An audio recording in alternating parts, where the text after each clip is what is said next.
Human digestive system in detail is topic for the level of matric to masters. This is very extensive lecture, so it is divided into many parts.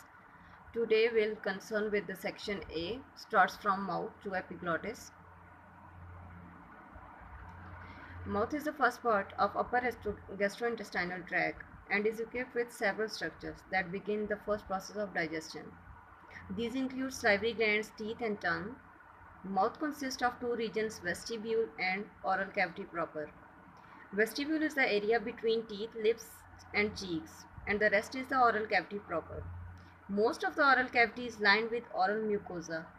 Oral mucosa is a mucous membrane that produces a lubricating mucus, of which only a small amount is needed. Mucous membrane vary in structures in different regions of the body, but they all produce lubricating mucus, which is either secreted by surface cells or more usually by underlying glands. Mucous membrane in mouth continues as the thin mucosa, which lines the bases of the teeth. The main component of mucus is glycoprotein called mucin, and the type secreted varies according to the region involved. Mucin is viscous, clear and clinging.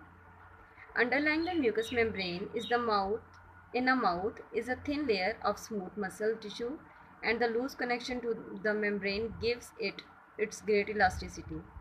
It covers the cheeks, inner surface of the lips and floors of the mouth.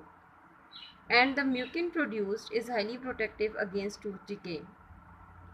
The roof of the mouth is termed as the palate, and it separates the oral cavity from the nasal cavity as it is clear in the diagram. The palate is hard at the front of the mouth since the overlying mucosa is covering a plate of bone. It is softer at the back, being made of muscle and connective tissue, and it can move to swallow food and liquids. The surface of hard palate allows for the pressure needed in eating food to leave the nasal passage clear. The opening between the lips is termed the oral fissure, and the opening into the throat is called the fauces.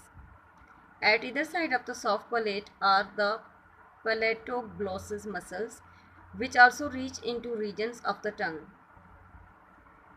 These muscles raise the back of the tongue and also close both sides of the fauces to enable food to be swallowed. Mucus helps in the mastication of food in its ability to soften and collect the food in the formation of the bolus. As seen in diagram,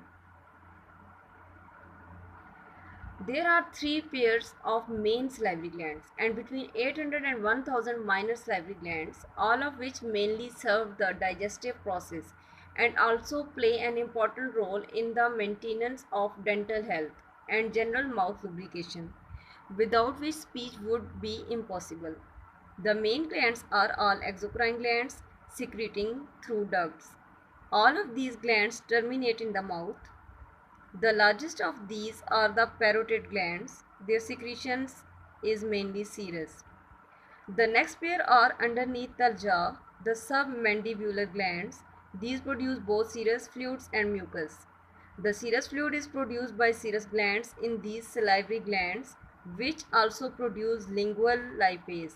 They produce about 70% of the oral cavity saliva.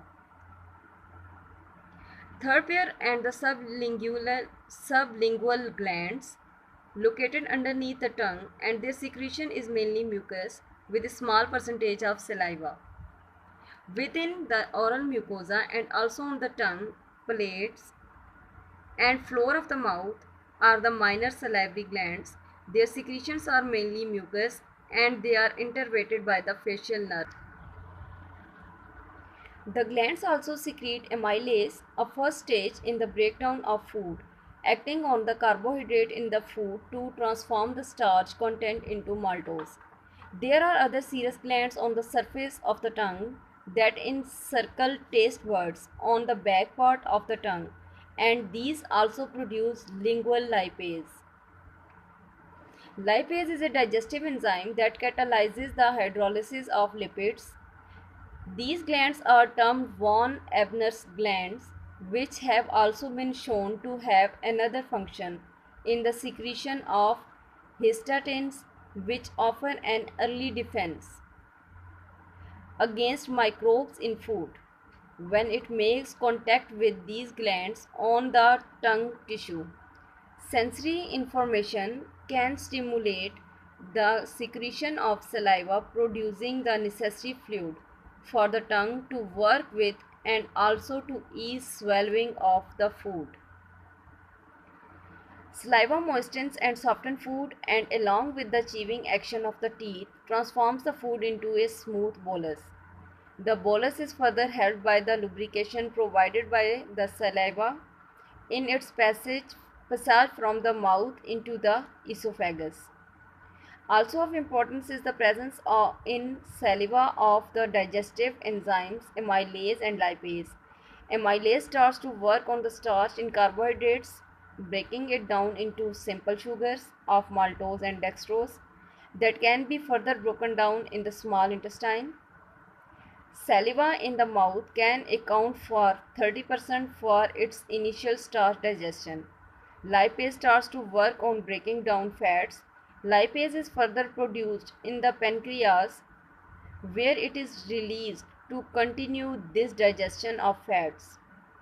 The presence of salivary lipase is of prime importance in young babies whose pancreatic lipase has yet to be developed, as well as its role in supplying digestive enzymes. Saliva has a cleansing action for the teeth and mouth.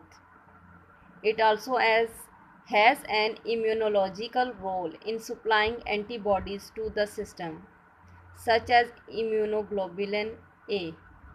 This is seen to be key in preventing infections of the salivary glands, importantly that of parotitis. As seen in diagram, carbohydrates into simple sugars, proteins into amino acids, fats into fatty acids by their respective enzymes. Saliva also contains a glycoprotein called hepatocorrin, which is a binding protein to vitamin B12. It binds with the vitamin in order to carry it safely through the acidic content of the stomach. When it reaches the duodenum, pancreatic enzymes break down the glycoprotein and free the vitamin, which then binds with intrinsic factor. Food enters the mouth, where the first stage in the digestive process takes place. With the action of the tongue and the secretion of saliva, the tongue is a fleshy and muscular sensory organ, and the first sensory information is received through the taste buds in the papillae on its surface. If the taste is agreeable, the tongue will go into action, manipulating the food in the mouth, which stimulates the secretion of saliva from the salivary glands.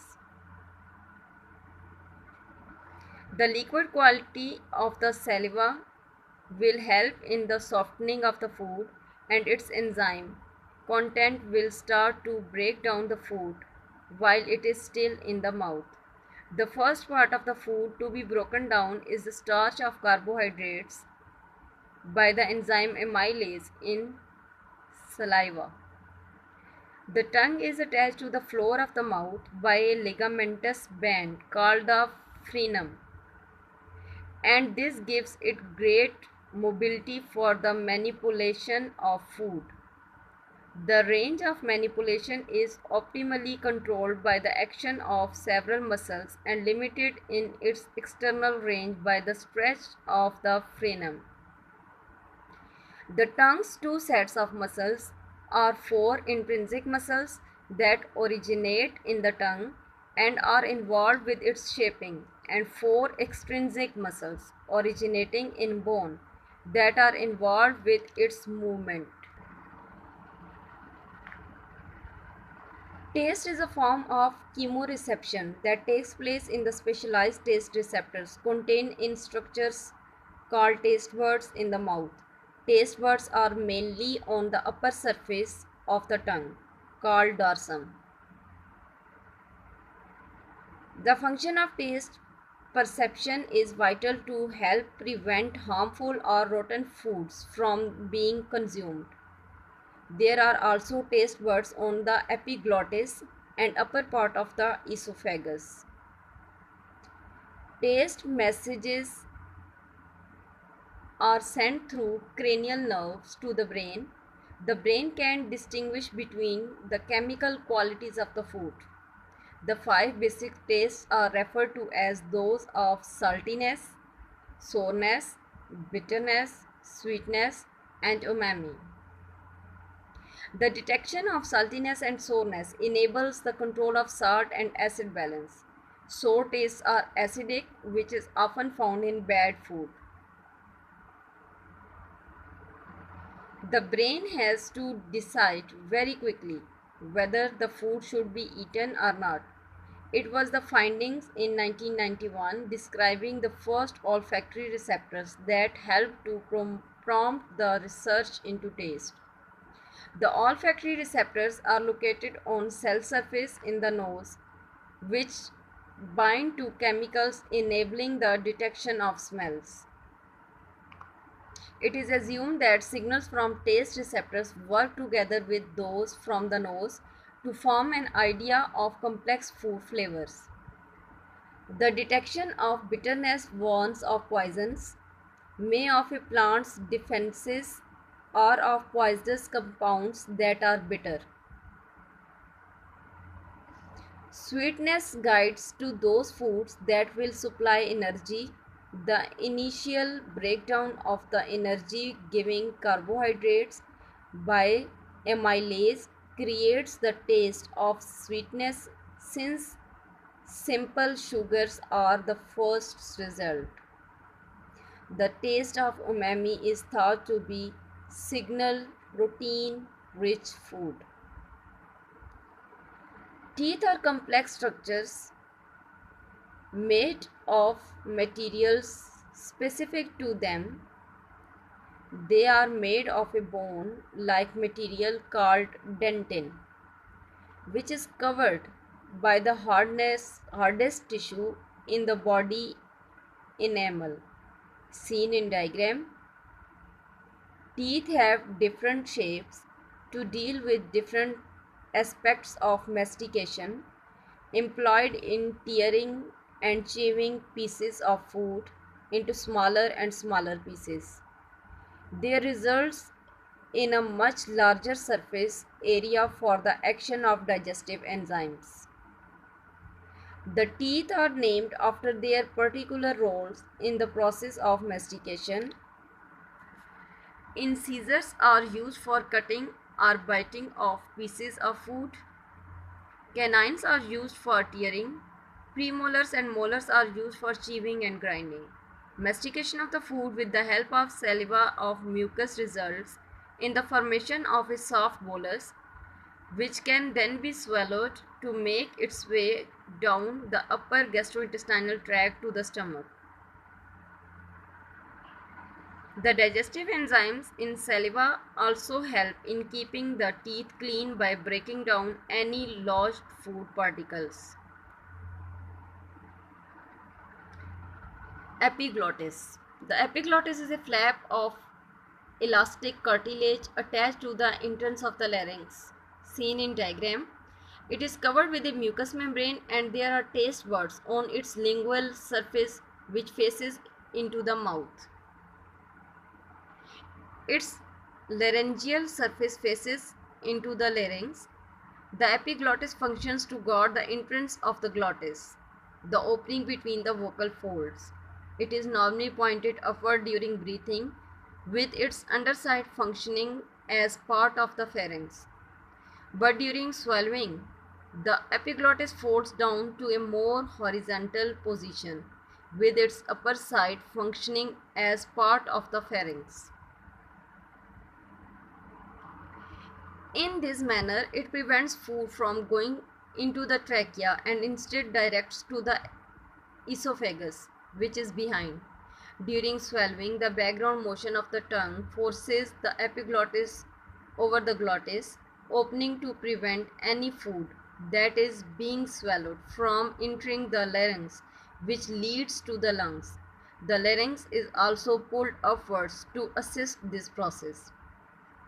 Stimulation of the larynx by ingested matter produced a strong cough reflex in order to protect the lungs. This is the lecture uh, of part 2, start from pharynx, and then this is the whole for different parts. Now today's terms are asked for this from this lecture. Section of this lecture is serous glands, von Ebner's glands, and hepatocornea. Terms that were asked in explanatory lectures of nervous system was feature detection, Dale's principle, carpal tunnel syndrome, and Guillain-Barré syndrome.